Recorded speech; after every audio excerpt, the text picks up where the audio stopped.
लाखों साल पहले जब पृथ्वी का चेहरा आज से बिल्कुल अलग था, एक असाधारण कहानी शुरू हुई। ये कहानी है मानव की उत्पत्ति की। अफ्रीका के घने जंगलों और खुले सवाना मैदानों में हमारे सबसे शुरुआती पूर्वजों ने पहला कदम उठाया। एक ऐसा कदम जो हमें जानवरों से अलग करता है। ये वृत्तचित्र आपको ले जाएगा उस प्रागैतिहासिक युग में जहां मानव विकास की नींव रखी गई। लगभग 7 मिलियन साल पहले अफ्रीका का परिदृश्य बदल रहा था। घने जंगल धीरे धीरे सवाना के खुले मैदानों में बदल रहे थे। यहाँ पेड़ों पर रहने वाले हमारे पूर्वजों को नई चुनौतियों का सामना करना पड़ा। भोजन की तलाश में उन्हें लंबी दूरी तय करनी पड़ती थी। लेकिन इस बदलते पर्यावरण ने एक क्रांतिकारी परिवर्तन को जन्म दिया।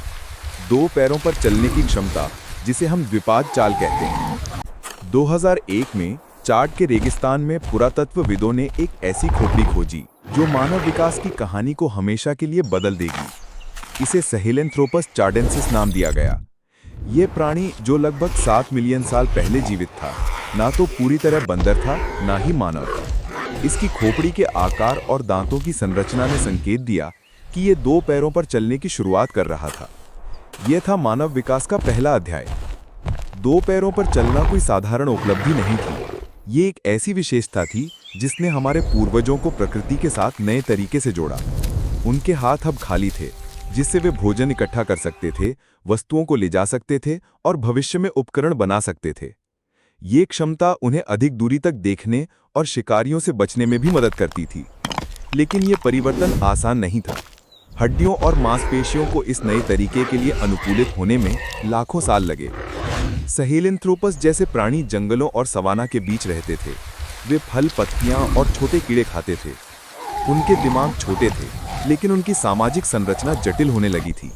वे समूहों में रहते थे, जो उन्हें शिकारियों से सुरक्षा देता था।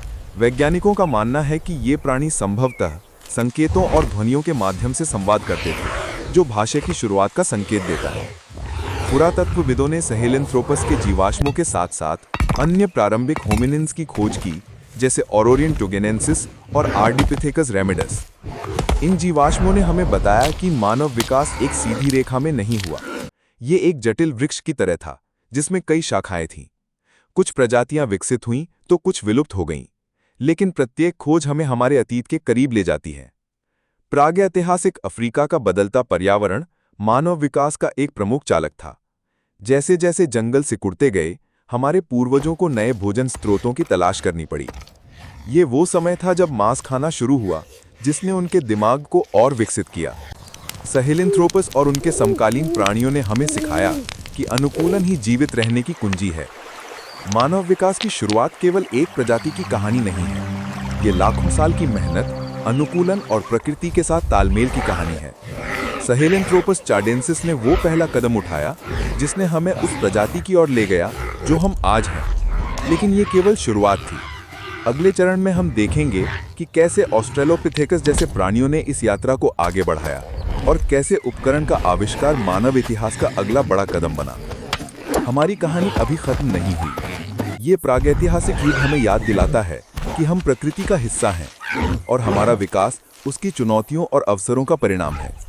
आइए इस यात्रा को और गहराई से समझें, जहां हर कदम हमें मानव होने का अर्थ सिखाता है। सवाना हमारे पूर्वजों का अकेला घर नहीं था। वे विशाल हाथियों, तेज दौड़ने वाले हिरणों और खतरनाक शिकारियों जैसे प्राचीन बिल्लियों के साथ रहते थे। लेकिन वे केवल शिकार नहीं थे। हमारे पूर्वजों ने सीखा कि कैसे अन्य प्राणियों के व्यवहार का उपयोग अपने फायदे के लिए किया जाए। उदाहरण के लिए, वे गिद्धों को आसमान में उड़ते देखकर मरे हुए जानवरों के स्थान का पता लगाते थे। ये पर्यावरण के साथ एक गहरा रिश्ता था, जहां हर प्राणी एक दूसरे से जुड़ा था। इस सह अस्तित्व ने हमारे पूर्वजों को अधिक चतुर और अवलोकनशील बनाया। मानव विकास की शुरुआत एक लंबी और जटिल यात्रा थी। ये केवल शारीरिक परिवर्तनों की कहानी नहीं थी, बल्कि सामाजिक बंधनों, रचनात्मकता और पर्यावरण के साथ तालमेल की कहानी थी।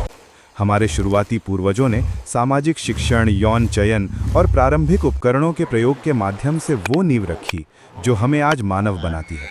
ज्वालामुखी विस्फोटों और सवाना के खतरों ने उन्हें चुनौती दी, लेकिन उन्होंने हर बार अनुकूलन किया। ये वो समय था जब मानवता का पहला अध्याय लिखा गया, और ये कहानी अभी खत्म नहीं हुई है।